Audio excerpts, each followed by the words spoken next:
Okay. Ladies and gentlemen, good afternoon and thank you for joining me here this afternoon. Last week, when I updated the public in relation to the outcome of the PwC oxygen plant tender, I began my address by acknowledging the crucial work of investigative journalism in South Africa. I specifically said that it keeps public officials and politicians accountable outside of the normal democratic checks and balances. Since I assumed office as the Minister of Public Works and Infrastructure, I have been very clear with our staff and our entities that I cannot and will not accept wrongdoing in the department. And where required, I would personally open cases against those accused of criminality, because I must lead from the front when it comes to ensuring we are a capable and ethical-based economic delivery unit in South Africa. At 8 p.m. last night, I met with the board to discuss the events that unfolded in the media that morning. As I said on social media and to the board, watching the video of Ms. Malaka allegedly offering Mr. Myburgh a bribe of 60,000 rand made me sick to my stomach and left me in disbelief. It's one thing to hear about corruption. It's another thing to see it take place so blatantly and with a feeling of impunity. This stands in complete opposition to everything that I believe in and stand for as a minister. I briefed the board on my intended actions today and to understand what processes will unfold with regards to the disciplinary case against the suspended CEO. I can therefore confirm that earlier, a short while ago, I formally opened a criminal case against the suspended Chief Executive Officer of the Independent Development Trust, Mr. Tebogo Malaka, and the IDT spokesperson, Mr. Pasha Magalan, at the Cape Town Central Police Station. These allegations remain deeply disturbing. They, in my view, are not just a criminal act, but an assault on the institutional framework of government to provide services to the people of South Africa, especially in the social infrastructure space that the IDT is responsible for. Attempting to bribe a journalist to bury the truth is an attack not only on the free press, but on our democracy. It is an attempt to silence accountability, to undermine public confidence, and to shield corruption from exposure. Ladies and gentlemen, as I have said earlier, I've made it clear and will continue to do so in word and in action that the department and its entities are no longer a playground and safe haven for maladministration and corruption. I was well aware, even before stepping into office, of the serious and long-standing allegations surrounding the IDT.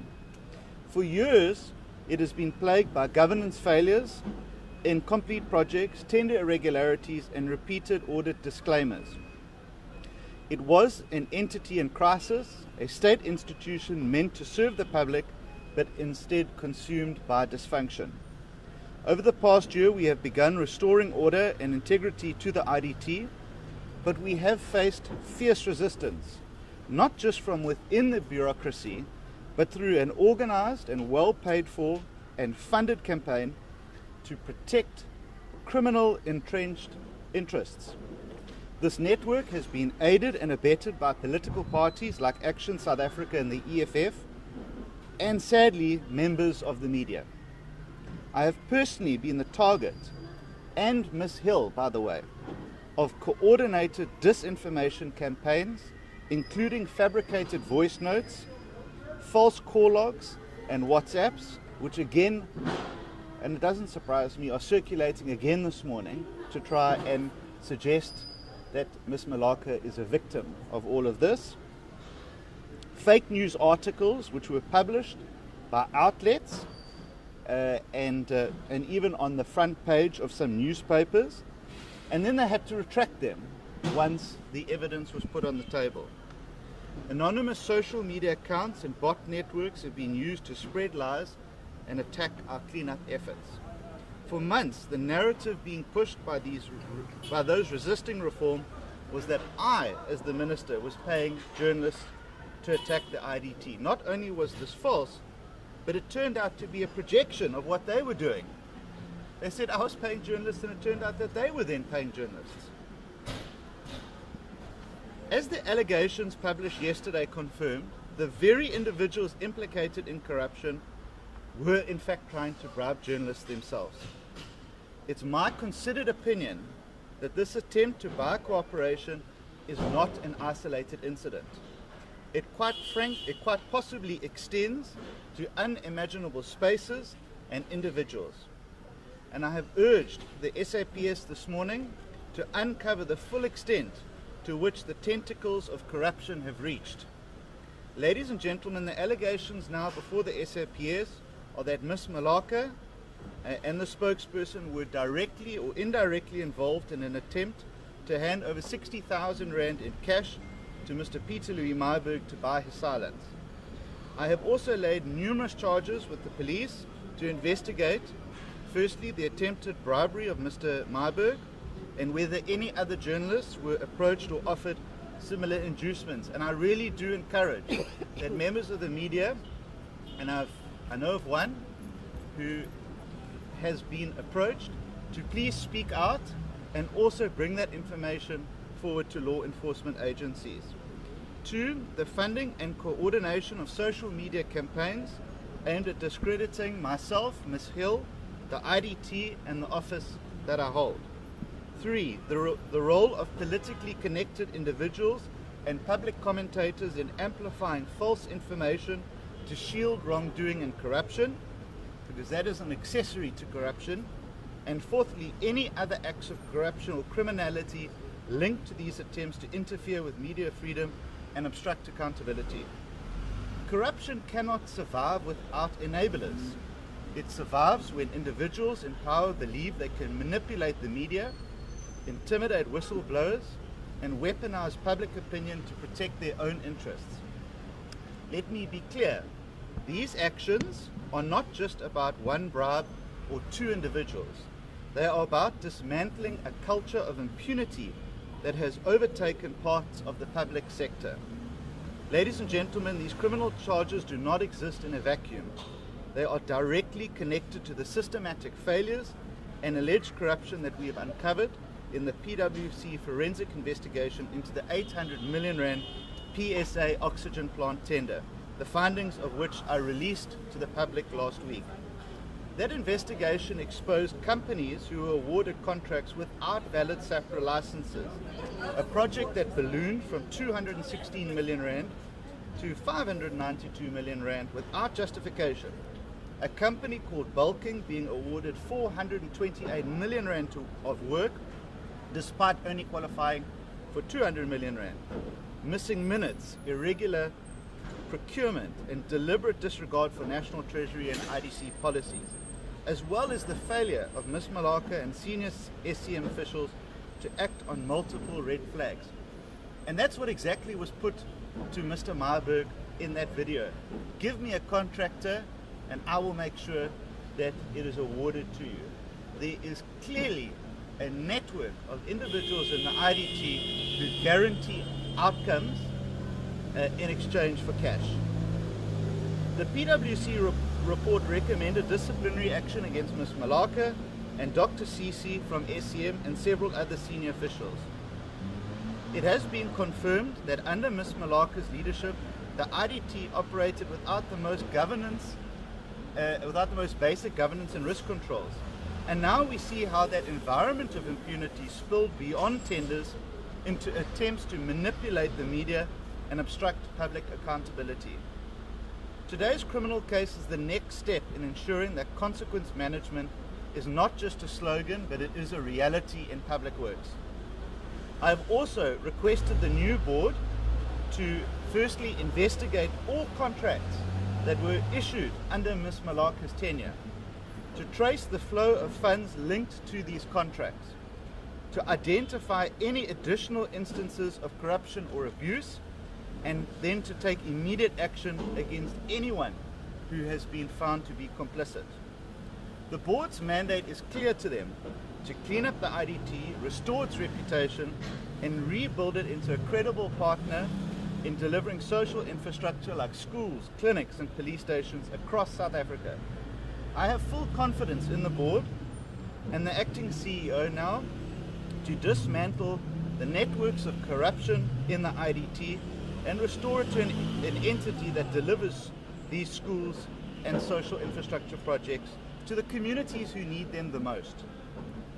The board has acted with speed and determination since last Friday, and this week often meeting for long hours to make sense of the unfolding scenarios before them and to keep me updated as the executive authority. I have also requested the SAPS to transfer this case to the Hawks and to treat it with urgency.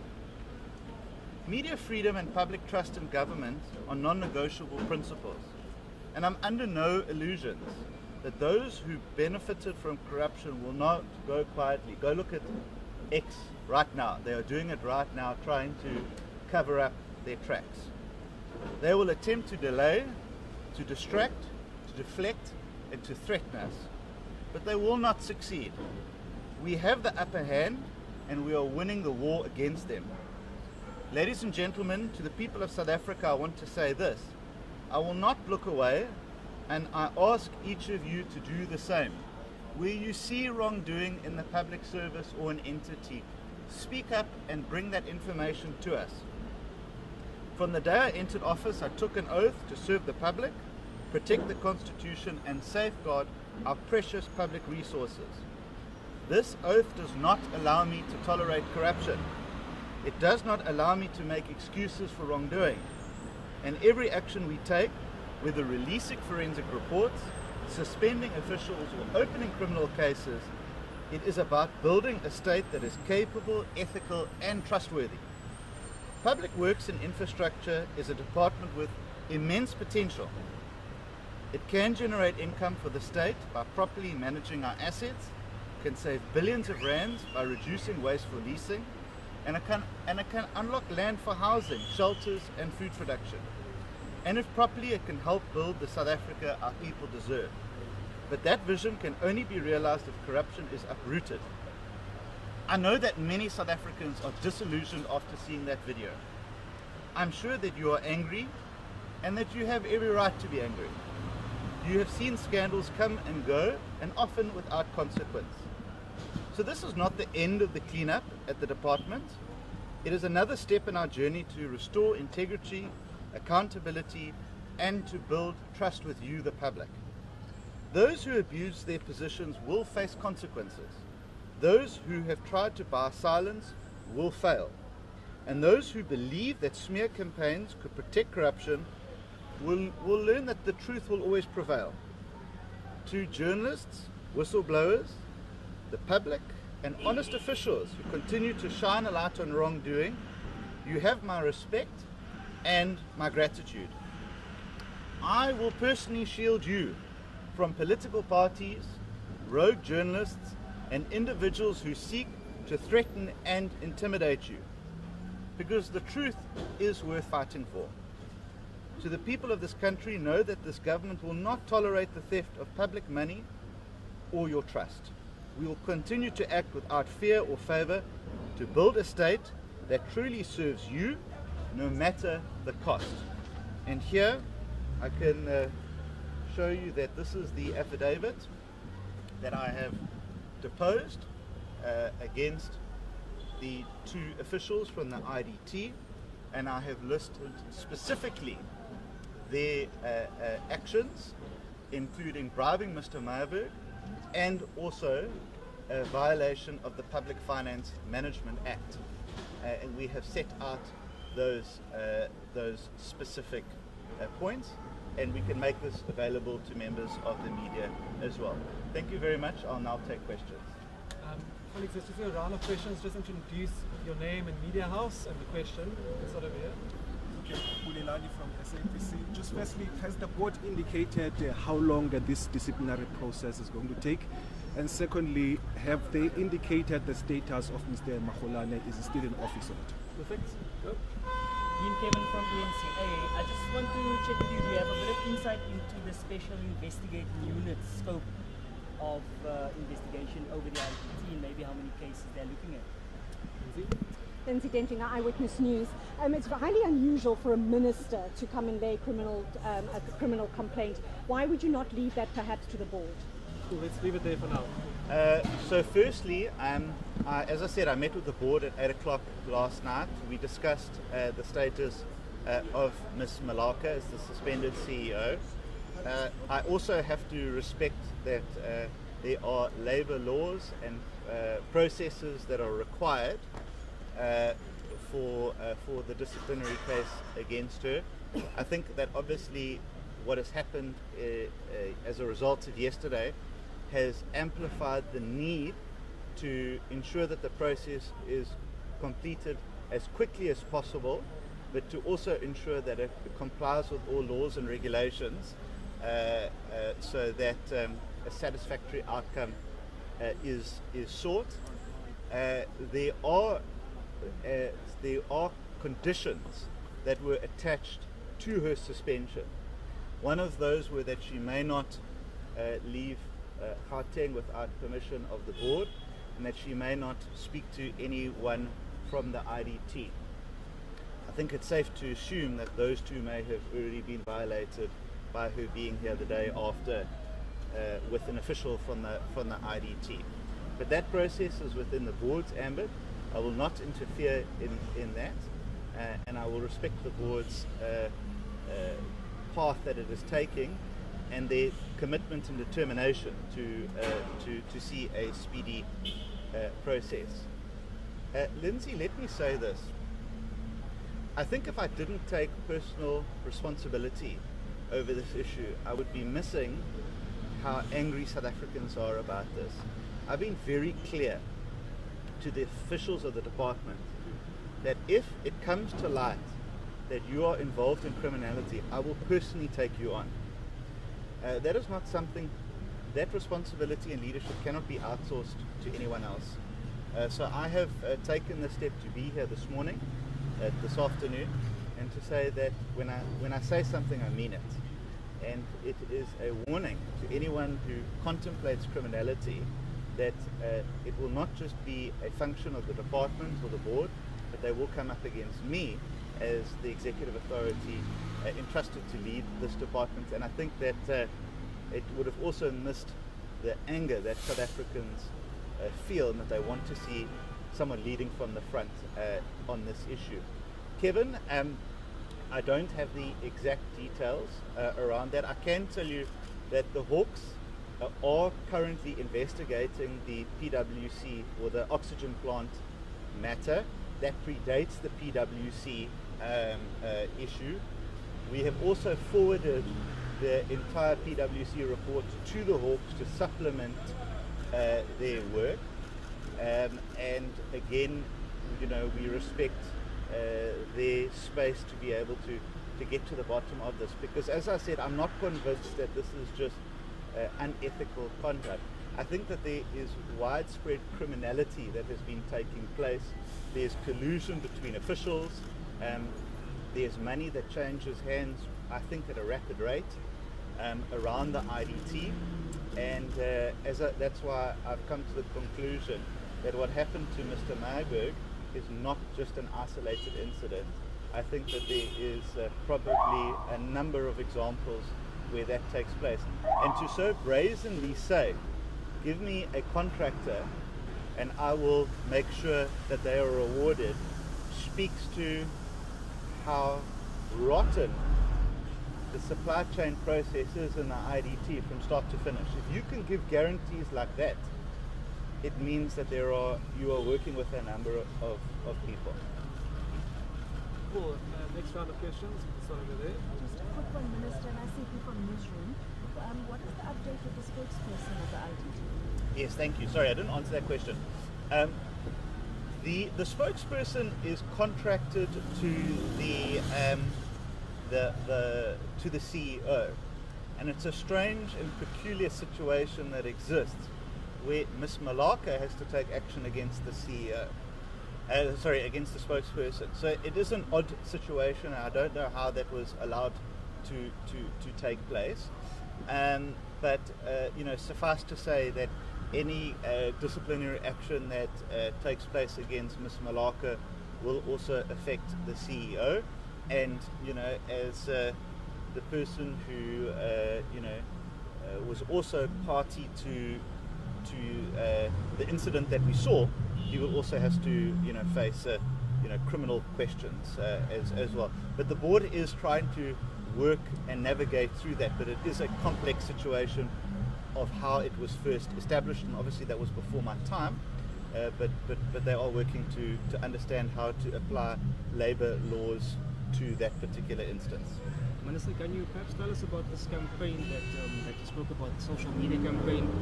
It seems as if you are also personally a target of this campaign, and could you maybe just give us some reasons as to why this happened? I mean, we all know it started with the tender, the oxygen tender, but what are some of the other intricacies that are involved here?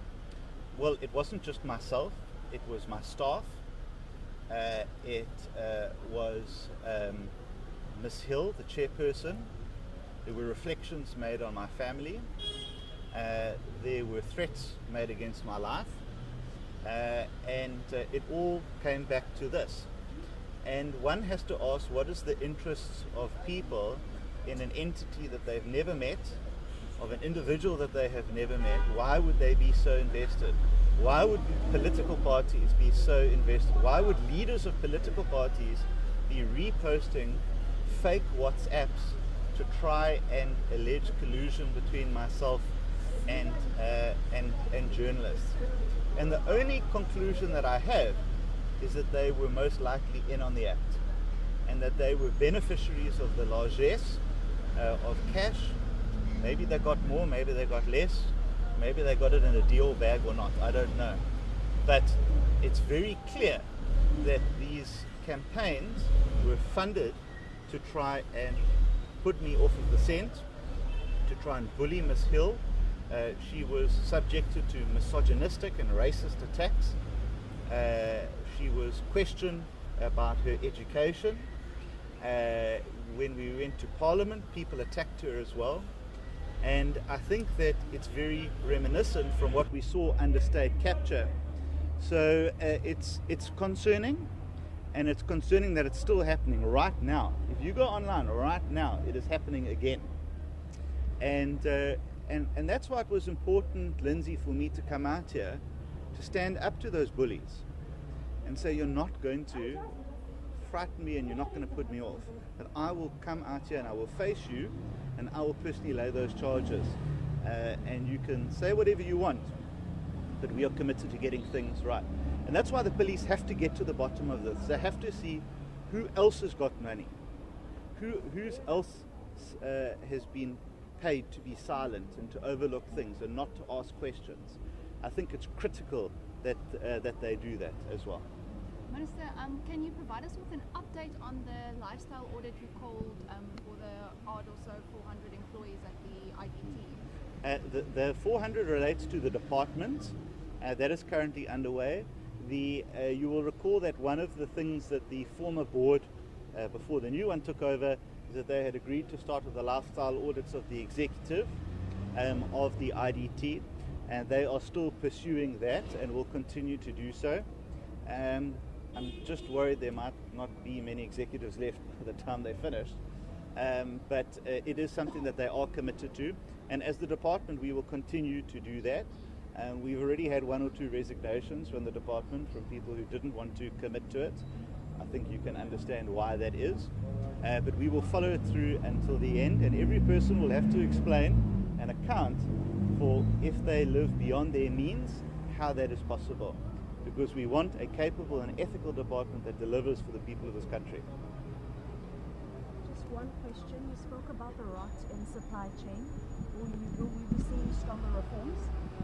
Supply chain management in the department is a critical area of focus for us, and it is what the PwC report highlighted, and we want to actually adopt some of their recommendations into the department.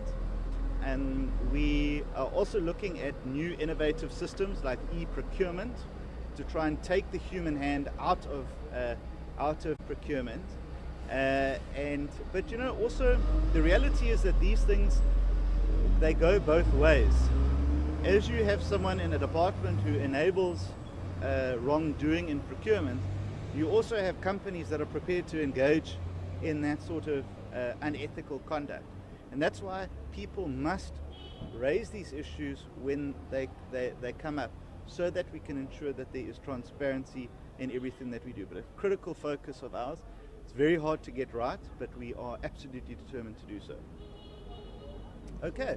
Thank you. Thank you very much, everyone. Thank you. Take care.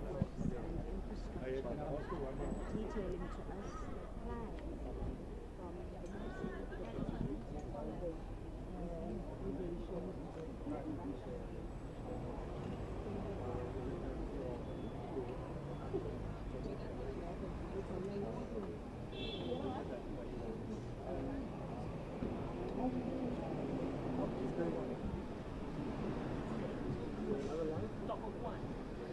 Ita?